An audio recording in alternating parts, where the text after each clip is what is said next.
Welcome to Sales Velocity TV, where we pull back the curtain on how the top businesses in the world sell more with less resistance. Bringing over 50 plus years of combined sales experience and over 100 million in revenue generated, please welcome the hosts of Sales Velocity TV and two incredibly entertaining gentlemen, Andrew Cass and Aaron Parkinson. Aaron, when you were growing up as a kid, did your parents ever tell you, watch your language, young man? Yes, often. Often. I can tell, man, you and I are outspoken guys, so we probably got that a lot, and that's what we're bringing you here today, folks, is a very different twist on Sales Velocity TV. But why is it relevant to the show? Because salesmanship and selling and business growth is all about crafting the right language to attract. But we're going to dig into some of the concerns I have today about how language is being used to divide, not attract. It can be used to attract or divide, right? Words are like weapons, I once read. I forget where. Words are like weapons, right? They can be used for good or they can be used for bad. And we're seeing misuse and abuse, the title of the show today, of language at a very high level, which as business owners and entrepreneurs, you need to be aware of and on the lookout for, because ultimately that can trickle into your business and affect your mindset and your productivity. And that's what we're going to talk about here today, is the use, misuse, and abuse of language. And it's coming straight from the top. Aaron, you're not in America. You're a Canadian. So I'm going to be speaking from an American perspective, but Canada might be a worse shit show than America at this point, or they're close, or they're combined, buddy. But I'll let you. It's a disaster up there right now, Yeah. and most of my friends and family that are living there right now are asking themselves, how did we get to this spot? Get here, right? How did we get here? Well, we're how going do to we get out of here? Yeah, we're going to talk about that here today, and I'm going to start off with really a statement, and it's as a whole, as a society, we really need to speak clear, honestly, and accurately, right? This distortion of language is a huge problem today, and I'm gonna start off by giving a nice little stern little warning here to folks that may easily be offended. What's that thing they do in movies when it's rated R, Aaron? Parental discretion is advised. It comes across the screen. So Sure. I would respectfully tell you that parental discretion is advised.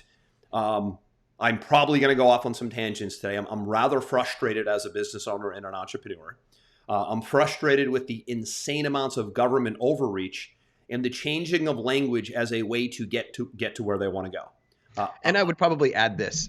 If you're easily offended, there's a high probability that you will not succeed in business anyway. So if you're offended, you should probably address that issue first before any other issues in your business, because it is a serious detriment to your success. Yeah. The biggest lesson that I want to come back to and come around on here, Aaron, is you have to stay like emotionally unattached. Yep. Right. Like you can't get too political. You can't get too far right. You can't get too far left. You can't get too high. You can't get too low. I've said this before. My football coach in college, he always nailed, this was his language. He always nailed this into our heads.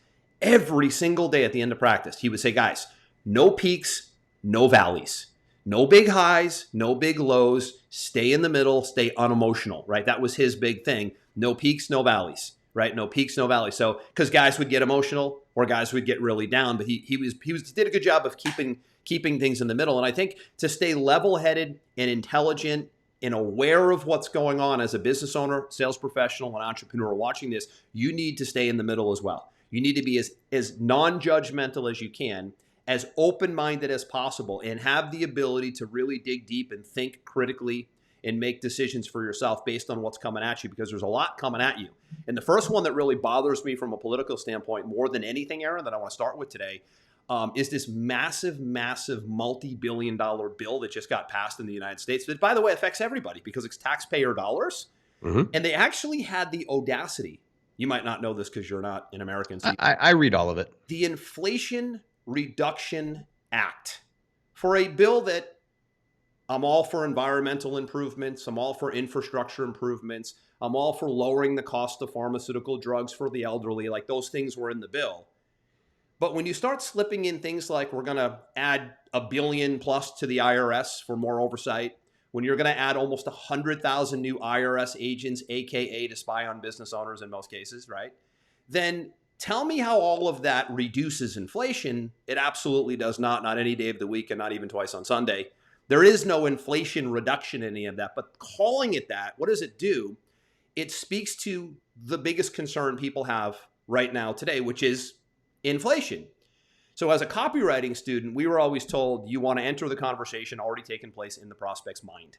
That is so from that perspective, well done. Well, but use and abuse, right? So well done is you read my mind. So they actually did the oldest, most reliable copywriting technique of all, which is try to enter the conversation already taking place in the prospect's mind. Everybody's thinking about inflation, more cost. So they did that, but they lied.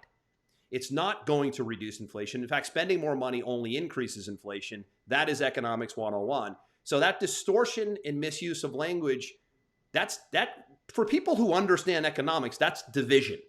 Because it pisses me off as a business owner when I look into the bill and I read what's going on. And as somebody who's a business owner, when I see IRS overreach in more regulation, in more government trying to get involved in your life, you as a business owner watching this or a sales professional should be concerned about that, because that will eventually trickle into your day-to-day. And that is really damaging, man. I always say languages can be used to attract or divide, and that's division language. And I'm going to start with that because it's I'm still kind of pissed off about it. Well, I just laughed when I saw it because I just cut things to the chase as quickly as I can. I went, hold on a second. Inflation's here because you printed too much money. Your solution to solving inflation is that you're going to spend even more money on a bill, right? I'm like, my head's bobbling listening. The irony of that is hilarious and makes no sense from an economic standpoint at all. Stop printing money. That's how you solve the problem. But the insult of the intelligence of the American people is what I come back to. Like, did you really think someone, like, because there are people that buy this.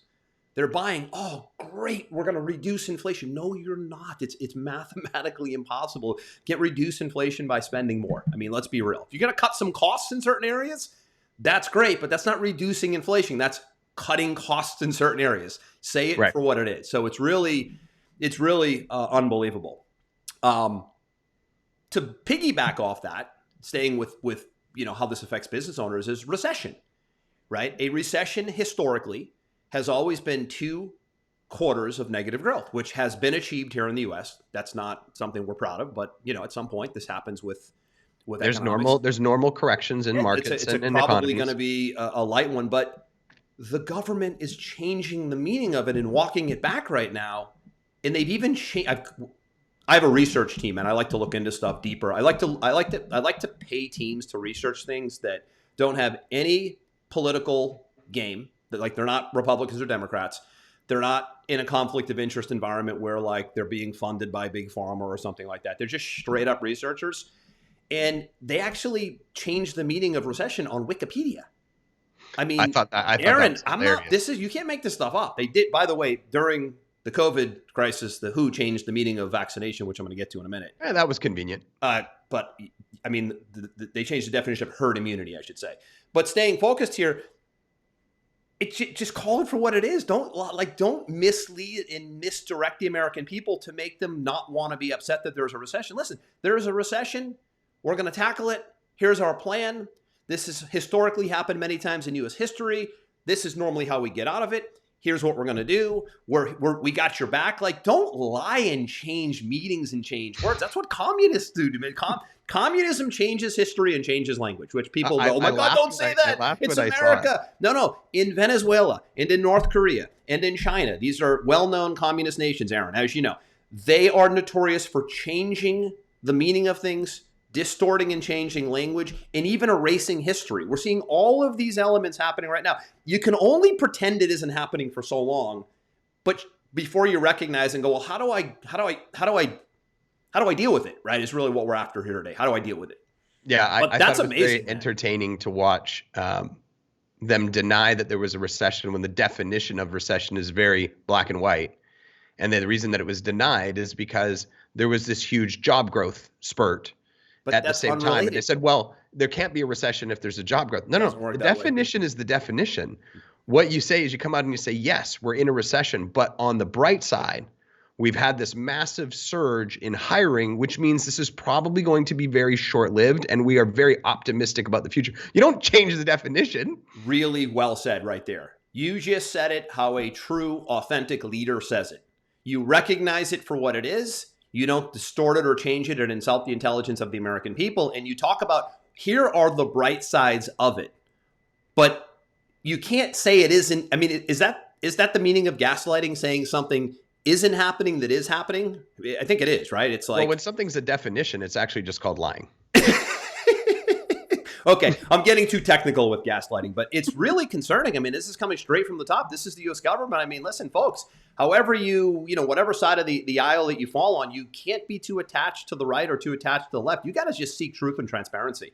And right now, there's a whole lot of there's not a whole lot of truth and transparency coming from the top. And the big one that I'm going to tackle right now, because this is one that I have, this is really near and dear to me, is, and this, well, I don't even know why I'm saying this. This might offend people. For what reason? Wouldn't you just want the truth?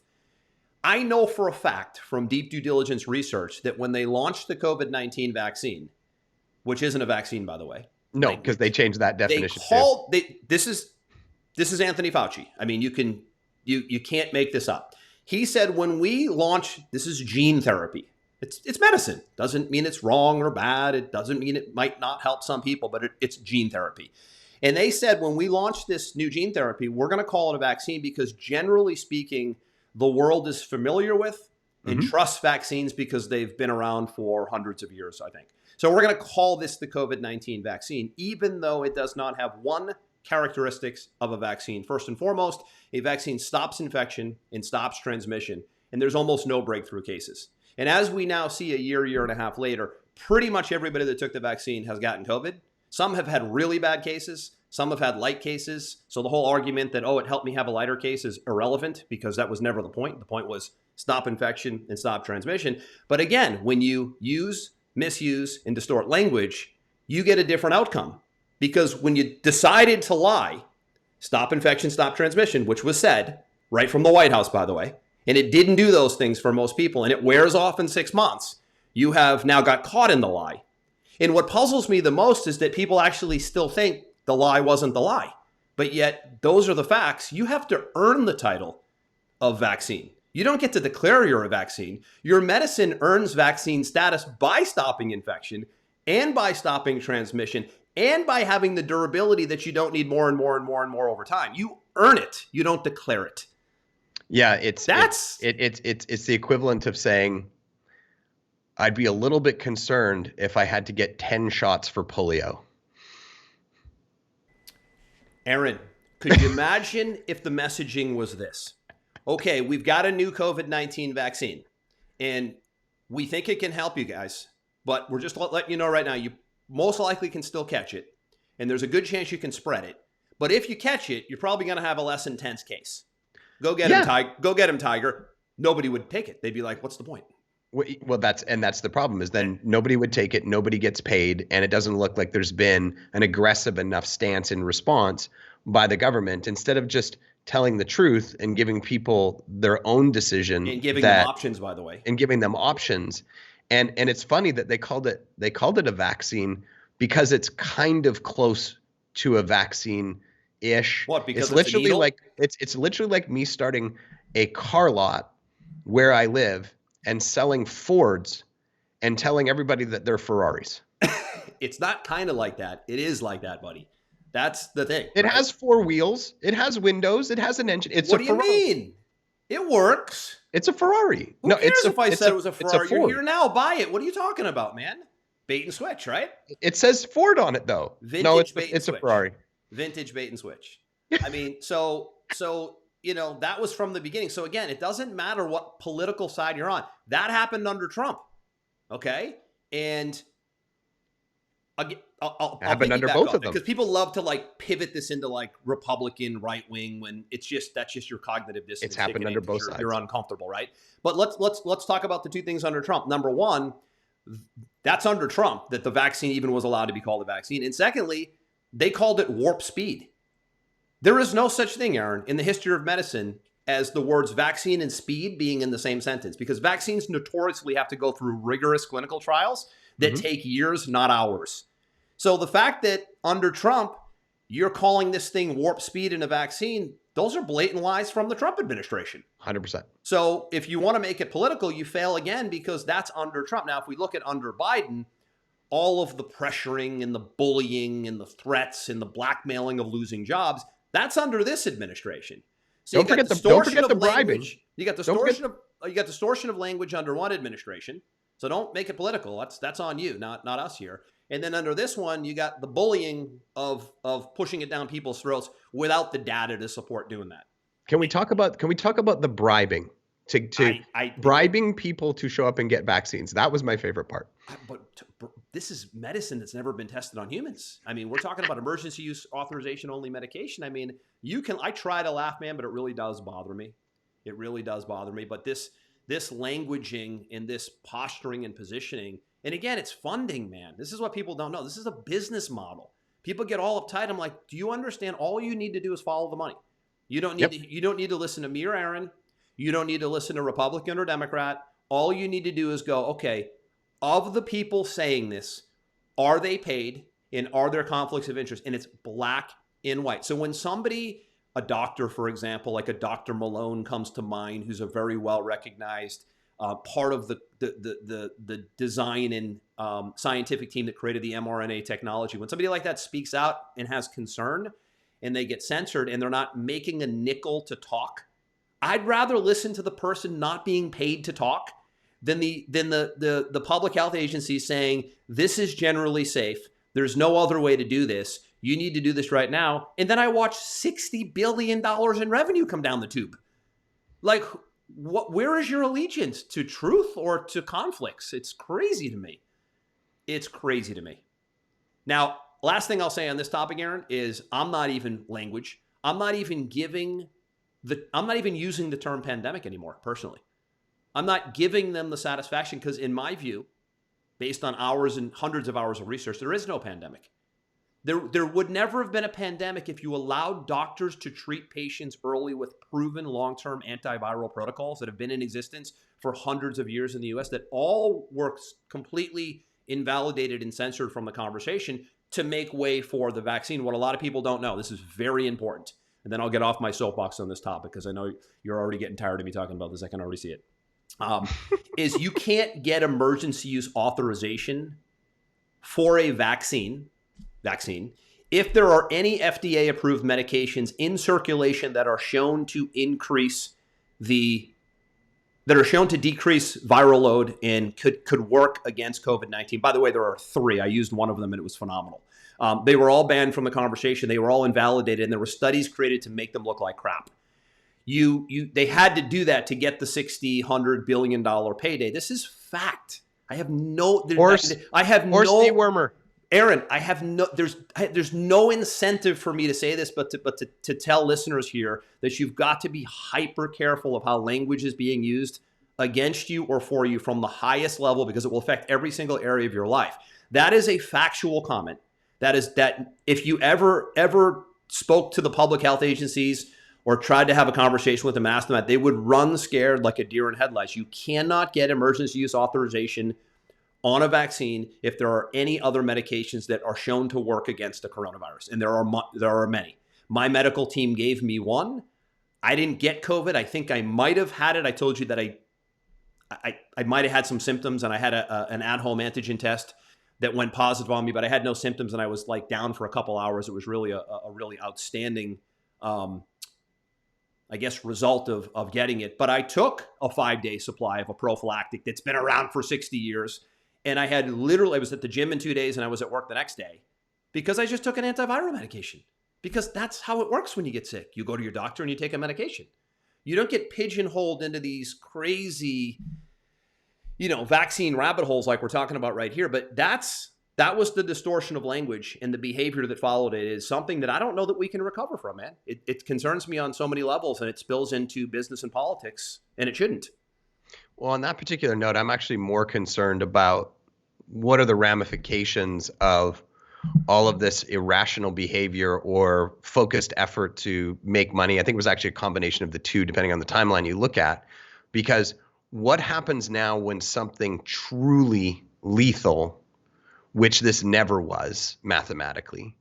And you can argue that with me if you want. And I realize that people die. I realize people die. People die of things every day. But when we're talking about truly lethal to the masses, right. What happens when something truly lethal to the masses comes out now and they want to lock people down and they want them to take vaccines? The whole world has now said, I'm not playing that game again.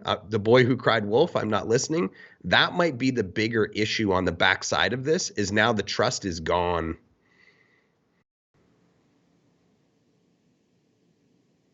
Oh, Andrew, I don't hear your audio. Can you see my screen? I can see your screen. I just couldn't hear your audio. Yeah, sorry. So great point, and I'm bringing the screen up if you're watching live. This is the CDC director basically recognizing that our pandemic response fell short. This is a gentle, light way of saying we fucked up. Yep. Big time.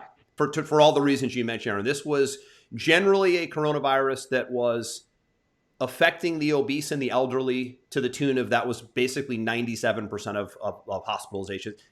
Maybe that's not the right number, but it's in the 90s. If you took all of the math and you said who's really having the worst outcome, it's elderly and it's obese and obviously pre-existing conditions. That puts you close to 100%. And then you had people that really just, their bodies dealt with it the way they should. They didn't need invasive experimental medication for the most part. People who are generally healthy. But look at this right here. This, in the real world, Aaron, this is really important, this is an investigation being launched. This is heads rolling. This is firings, and this is accountability. But under this administration, the more incompetent you are, the more job security you have, which is puzzling. Puzzling. Can you put that screen back up for one second? I can. Yeah, I just want to point out gentle media. This should be an uproar. I want to point out the very sexy banner ad on CNBC on the right-hand side of your screen for Pipeline Pro. Yeah, is that what you were looking at? Yep. That's a pipeline. By the way, Pipeline Pro, we're good advertisers, right? Pipeline Pro powers the Sales Velocity TV show. And hey, look at that language, triple your sales conversions with Pipeline Pro. That's pretty cool. We're going to come back to that, by the way. But look at this right here, Aaron. I want to talk a little bit about virtue signaling. It's 2.5 years later. I'm assuming this picture, maybe it's old. I'll give her the benefit of the doubt. There's never been a shred of evidence that masks work. If you feel like it could help you to protect you from a little bit of viral load, awesome for you. But there's still, to this day, not one shred of evidence that masks stop viral load. There's not one. So with like, when you try to like the president goes to the White House and like walks to the podium with a mask on, we're pushing 3 years here. You're on 6 boosters, 17 antivirals, and you've had COVID for like a month. You're a nightmare. You've done everything wrong. Everything that they've recommended from the top is a shit show. I didn't deal with any of it, and I had a phenomenal outcome. I outperformed all of them, which is embarrassing to say. So like what's with the virtue signaling, man, right? Like that's another thing I want to talk about right now is this virtue signaling, right? Where like you're trying to like be someone you're not. So here's the definition of virtue signaling. Actions and statements motivated by a desire for social status and self-satisfaction, and the biggie, political gain. Happening all around us. That example right there, wearing a mask 2.5 years later with 4 vaccines in you to show up at the podium. Who are you kidding? Who are you kidding? Like, seriously, when are you going to just take it off? Do you not trust the medicine that you've been shoving down people's throats that you feel you need a mask? What's going on here? It's all theater, unfortunately. Theater. So our governor in Florida, love Ron DeSantis because he stood up to all of this tyranny. He goes, COVID theater has ended in Florida. And he said it, but listen, my kids were back in school in October of 2020 with no issues. This is Florida. He's parental choice, that's American, man. That isn't Republican and Democrat. That's American. This is parents and kids. It's parental choice. October of 2020, my kids were back in school, ready to go. They have not left the school program since. My wife is from Peru. She told me that the kids in Peru have never been back to school. Aaron, never. That's insane. They went back to school like today, like now, from a 2020 coronavirus that, by the way, never affected kids. So language again. There's never been data that suggested kids under 18 were in a pandemic. There's not one piece of supporting data that shows kids under 18 are in a pandemic by definition. It's madness. Why are we talking about this? Why am I going off on a tangent right here? Because if you allow this language to slip, you allow all language to slip. If you allow this to happen, you allow that to happen, right? There's no being half pregnant. If you're not aware of all of the language and the forces around you, they will slip into your business life and your personal life. And sometimes they could be unrecoverable, right? They could be unrecoverable. So you've got to be hyper aware of this. That's what we're talking about here today. So a little bit of a tangent, but hopefully a lesson. Well, and I was talking to my son about this the other day, and I don't know what set us off on the topic. He's 15. He's a bit of a sponge right now, trying to understand how the world works, and I'm trying to pour into him my experience from it and see if I can help assist him in his growth along the way. And we were talking about the importance of being able to sell and communication. And he said, well, all sales is manipulation. And I said, well, I could understand your viewpoint on that because there are a lot of tactics. And what we're talking about right now is a lot of tactics. And tactics lead to manipulation. And I said, but truly great leaders have to sell everybody on their vision. And they're not manipulating people when they're truly great leaders. They are influencing and leading. And the difference between manipulation and influence and leading when it comes to how you act, the language that you use, and your intention is that manipulation, the sole goal is to get people to do what you want them to do for your benefit. But influence and leadership is communicating and acting in a way where everybody gets to benefit from taking part in a bigger vision, but you probably get to benefit just a little bit more than everybody else because you're the one leading the charge. And when you look at your business and the language and the communication and the culture and all these different other elements that make it work, it's really important to ask yourself, is it a business built on manipulation or is it a business built on leadership and influence? Because I can tell you this, you can very successfully get to a certain level through manipulation and tactics, and it works, don't get me wrong, but you'll never get to your true potential if you stay in that vein instead of taking the next step up to true influence and leadership. Yeah, that's exactly it. That's what we're talking about here today, right? Is language can be used to attract or divide. So your example was attracting language. My examples before are division language, right? Well, and all of those things were misrepresentation, misuse, misdirection. They were all manipulation. Yes, they were exactly right. So again, you might be like a little squeamish listening to this or uncomfortable, but don't have that feeling. There should be no judgment. The only thing you should want, really, as a human being, is truth and transparency. That's it. It doesn't matter Republican. It doesn't matter Democrat. It doesn't matter public health agencies, doctors. It doesn't matter business, sales, like you said, manipulation, persuasion. All you should want is truth and transparency. And that to me creates unity is what it creates. And we're not getting much of that lately. Well, and I like your example that we bring up often with the X3 bar, right? Yeah, we'll go into some business examples here in a few minutes. I promise. Right. And when you look at a lot of his advertising campaigns, the initial grab you is disruptive and a little bit divisive. Yes. Right? Okay. Because he says things along the lines of why weightlifting is a complete waste of time. Well, that's the title of the book. So we're talking right now about the X3 bar, which is a piece of fitness equipment, just to give context here, that I use for 2 years straight now. Aaron uses periodically. That is really, it's probably the one of the biggest selling sales show, one of the biggest selling pieces of equipment right now because they're getting results. And his use of language is very strategic, Aaron. So not to interrupt you, but to give context, that's the title of the book. Right. And so he draws you in. And I remember when you saw this title or whether, I don't know if it was in an ad copy or of the book or hold on, whatever, it instantly triggered you. And I know that it instantly triggered you because we got on before one of our shows and you talked about how triggered you were when you saw it because you've been a gym rat since you were 15 years old. It's what allowed you to achieve things like playing wide receiver in the NCAA for Hofstra and all these other things, is that you've built your physical prowess through consistent weightlifting for the last 30 years. Yes. So to correct. see something like that instantly triggered you, but he drew you in, and but then it triggered an shifts. emotion too. You know what the first emotion was, Aaron? Denial and uncomfort. Right. Discomfort, which Absolutely. I have really good awareness. I catch that. I don't let that fester. I go, why do I feel this way? What's the reason? Right. Should I explore more? Right. And that's where you have to understand that when you talk about words being weapons, words have a desired response, right? There's the book, Weightlifting is a Waste of Time. What a pattern interrupt. Wow. It's a major pattern interrupt. However, he could have kept going down that road of manipulation and making nonsense up and blah, blah, blah, blah. But he said, no, let me explain to you why.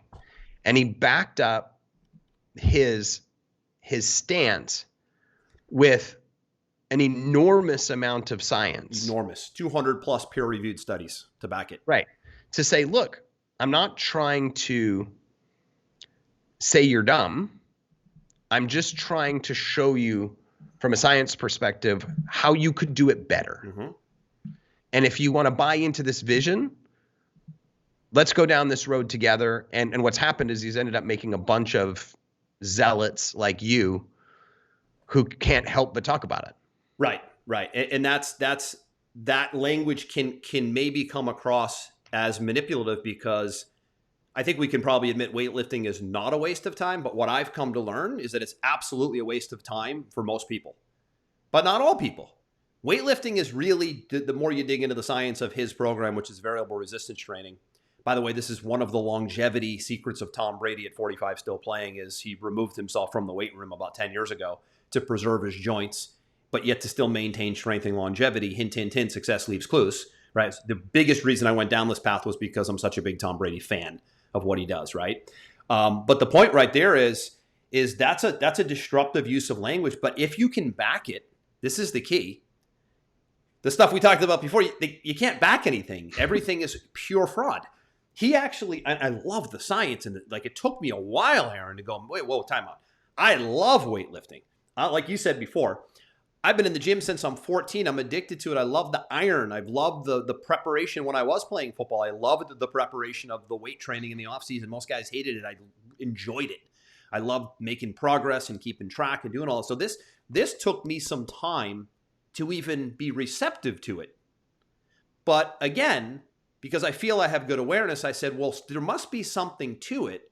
If Brady's down this path, and I'm seeing these results, by the way, the third-party validation is through the ceiling. So when you have third-party validation, AKA testimonials and case studies in your business model, Aaron, which you and I know is a game changer, I'm seeing all of these transformational success stories across the internet, and I'm going, well, a lot of those people were really fat. Now they're skinny because they just got on a program in the first place. So there's a little bit of denial there, but it's the science and the peer-reviewed studies and the credibility, by the way, of the inventor, who, by the way, created OsteoStrong with Tony Robbins, which became the most successful osteoporosis machine and program in the world. And there's something like 300 locations of this OsteoStrong right now.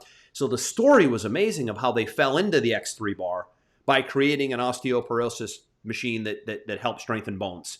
There's really a lot of science behind the bone, the ability to create bone strength, which for everybody that makes, as we age, bone strength is huge. So to go into all that and not just throw a stone and leave it there is really the mark of a champion, right? Is the backing of it, and the studies and the science and the validation and the proof. We talk a lot about proof on the show. You've got to be able to prove what you say, right? Everything we've talked about thus far, there's no proof of any of it. There's nothing. In fact, all of those efficacy studies were coming from the vaccine manufacturers. These are insanity, right? Not one independent third-party study. His stuff, like he says it in the book, if variable resistance training was not better than weightlifting and weightlifting was better, I'd be doing a book on weightlifting. But the science gave me the answer. He's a big carnivore guy, by the way. Another controversial topic, carnivore diet, meaning eating primarily meat. All we hear about is plant-based today, which is fine. But primarily, he said, I am a carnivore guy. I am all meat. Pretty much that's it. And if the science said that vegan was the way to go, I'd be writing about vegan in my book, but it's just not there. I mean, that's called true independent, non-emotional, non-cognitive dissonance, non-judgmental. Just give me truth and transparency. Give me the proof, and there you go. Like if you can somehow, like, I guess, is it maturity, Aaron? If you can somehow like grow yourself to the level of just staying in the middle and seeking truth and transparency and not getting pulled in any direction, I just feel like you're less stressed and way more sharp. Yeah, I think you have to take a step back, much like you do, in whether it's the information you choose to consume or in the information you choose to put out in the world, and take some time to actually evaluate it to see where it really lands on the truth scale and remove your biases, whether they be, personal or political or geocentric, and ask yourself if what you're putting out there is manipulation or it's leadership driven. And on the other side of it, what you're consuming that you're allowing to dictate your actions in your life, is it manipulation or is it influence driven? And that unfortunately takes a little bit of research, and most people don't want to take the time. They want to accept things at face value, which is why media has almost completely fallen off a cliff, because, back in, 50 years ago, like the news was the real news. And now it's Aaron, a business. They did what we just said. They had no political bias. They were in the middle. Yep. There was no emotion.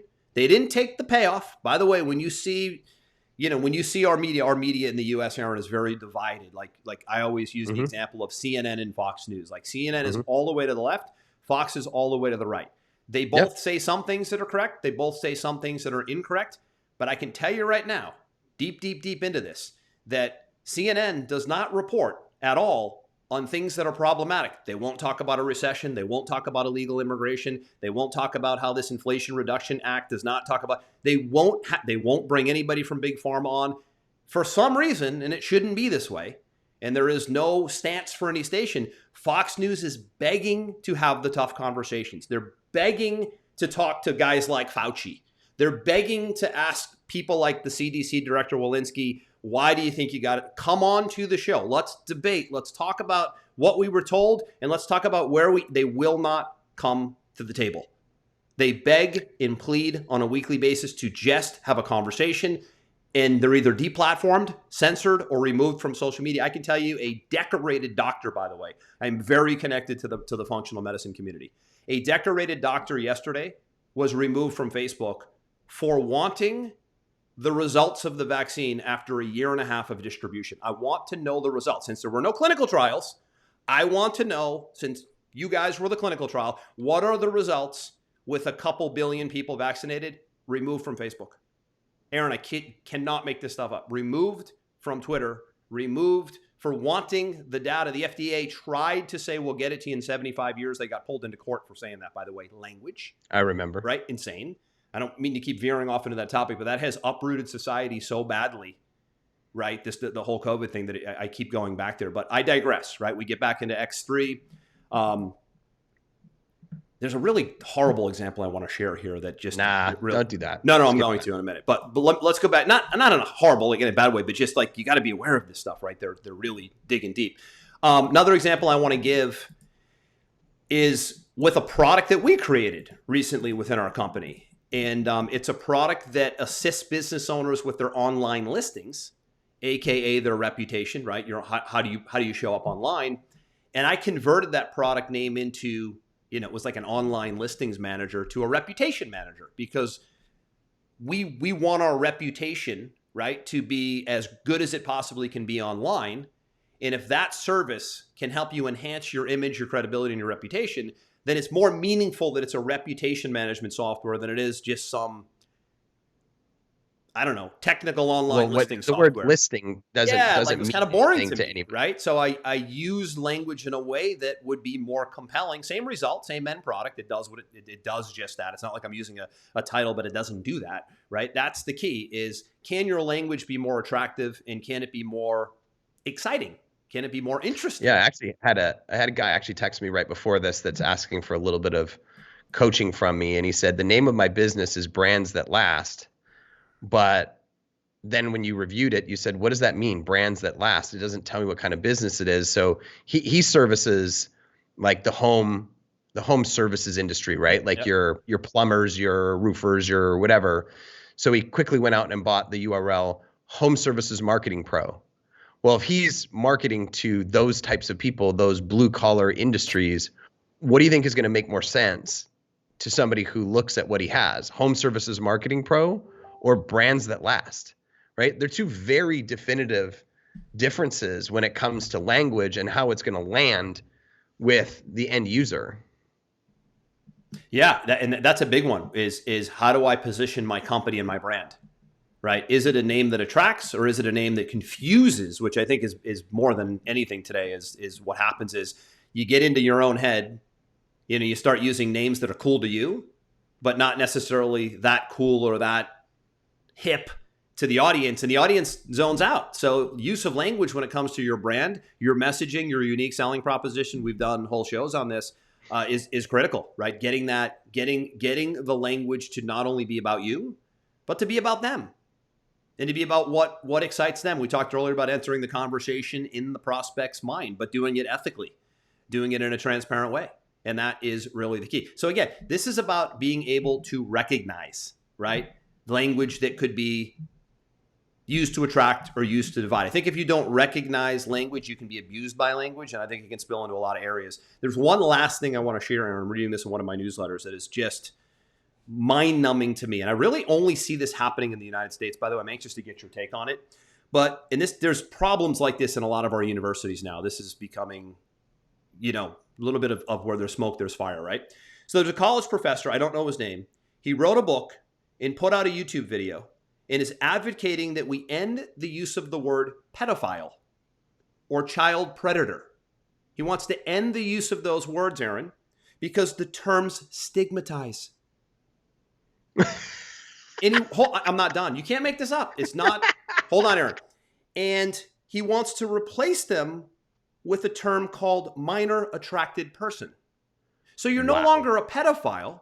You're no longer the bottom of the human race. You're now just, because I don't want to offend you, you're just a minor attracted person. And the fact that he still has a job at this university should concern all of us. I'm speechless. I wish I could say it was a made-up story, but this is the kind of stuff that is happening all over the United States right now. And it's now slipping in to our children, our kids, our next generation. And if it doesn't piss you off to no end, you better wake the F up sooner or later, because frankly, and I'm going to make a political statement right now, this is all coming from the left, not the right. And this is an election year. And you better know who's using language and letting it spill into how it affects our kids. And you better wake the F up, because this can't compound. It's just too damaging. Yeah, at some place you're speechless, and I don't blame you, man. I'm like, there's so many bad jokes I could make in my head right now. Like, if I'm a serial killer, I'm not a serial killer anymore. I'm just a blood attracted person. I'm a pain attracted person. I'm a devastation attracted. What are we talking about right now? At what levels does the stupidity stop? Exactly. And that's the thing. I mean, you've got to be hyper alert today, right? Again, I said in the beginning of the show, we're going to veer off a little bit, but again, this is sales language. Is what it is. Everything we're talking about these are all like selling tactics. Like politicians have to sell you on their bills. Business owners need to sell you on their product. The public health agencies need to sell you on what they think you should do, even though they shouldn't be involved, right? This is all, I think it's important to know that all of it is salesmanship. And the better you are at recognizing it, the better you can protect yourself, number one. But more so from a business standpoint, we'll leave off with the lesson, is when you understand how to use language the right way for the right purposes, ethically, truthfully, in a transparent way, you win long term. And that is the key to businesses. But you got to be able to recognize the bad with the good. You can't just pretend the bad isn't happening. You have to be pragmatic about this, right? You have to understand what is divisive language, what is attractive language, because I want to be able to protect myself from it. I want to learn, I want to know, I want truth, but I also want to be able to use it to my advantage, because salesmanship is all about communication and language. Communication and language. Those are the big two. And I think more than anything else, when we're working with private clients, doing training, speaking on stage, and you said this with your son, it's all about how do we make you a better communicator, right? How do we put you in a situation where you're more persuasive and you're a better communicator and you attract, you don't deter. That is true salesmanship at the end of the day, and it begins with language. So this misuse and abuse of language, to me, it's such a, I don't know, I think I'm a hyper noticer of it because we're in this communication, selling, persuasion space, Aaron, that I think it's almost like if you're a car salesperson and you're in the car industry, you notice like every little detail about a car when it drives by. But if you're not in that industry, you like miss a whole bunch. So I think that because we're so close to language and communication and persuasion that we see it, and it's maybe, at least to me, I'm more sensitive to it. You agree? Yeah. I mean, I think you've always been more sensitive to it than I am. I kind of look at it and go, man, that's insane. These people are all crazy. I can't believe anybody's falling for this. Where you take it a lot more personal. I think maybe that's because you live there. Listen, let me backtrack. When I say sensitive, I don't mean sensitive like I'm taking it personal. I mean sensitive to it as in I notice it keenly. Yeah, we notice it way more because we're constantly writing. So we notice it way more, but I think you actually get impacted by it more. You know when I get impacted the most by it? Because you're in the middle of it. You know when I get impacted the most by it? When I watch the sheer abuse of language take place. And when I just watch the sheer lying. But you know when it really gets me between the eyes is when it affects our kids. Yep, I agree. That's when you start, like this pedophile example. I mean, that's just one of many. I mean, the governor of California was trying to pass a law earlier this year, Aaron. Again, you can't make this stuff up. He actually tried to pass a law, the dictator in California, Governor Newsom. He is no different than, who's your guy in Canada, Trudeau? They're cut from the same cloth. He tried to pass a law. I don't know if they passed it because California is like its own country at this point. That if you are a 12-year-old child, you no longer need parental consent to take a vaccine. Aaron, 12 years old. I got an 11-year-old. You've got 15, 18, 10. Don't need to talk to your parents. You can just like roll up your sleeve walking down the hall at 12 and a half on a Wednesday afternoon. No idea what's in it. No idea where it came from. No idea if it's tested, but the government said so. Could you imagine what kind of human being you'd need to be to even spend time? All the things California has to worry about, by the way. There's a lot. States in crisis right now. They're trying to pass bills to give 12-year-olds the ability to override parents. 12, not 18, not even 15, 12. This is what they're working on. This is fact. You can't make this stuff up. And they're grooming this guy right now for 2024 to run against most likely Ron DeSantis. They're grooming him. They're testing the waters with this kind of shit right now. No recognition of biology, no recognition of science, no recognition of the parent-child relationship. It is just sheer disruption. Language. Destruction. That's when it gets me, man, is when it's about the kids. Well, I think it was a good episode. You got to get some things off your chest and open some eyes to things that maybe people weren't realizing that they're either being manipulated or maybe in the language and messaging that they're using that they're being manipulative, and help everybody raise the bar to a better level. Raise the bar, baby. That's what it should be all about. There should be no division. There should be just seeking truth and transparency so that we can all raise the bar. Couldn't agree more, buddy. Great show. I'm going to wrap it there. All episodes, past episodes of Sales Velocity TV and radio, folks, are at salesvelocitytv.com. I'm Andrew. That's Aaron. This one is a wrap. We will see you on the next one. Over and out. We hope you enjoyed this episode. Sales Velocity TV is powered by Pipeline Pro, the ultimate all-in-one sales pipeline management and marketing automation platform that makes all others obsolete. And we can prove it. Take a tour at gopipelinepro.com. See you on the next episode.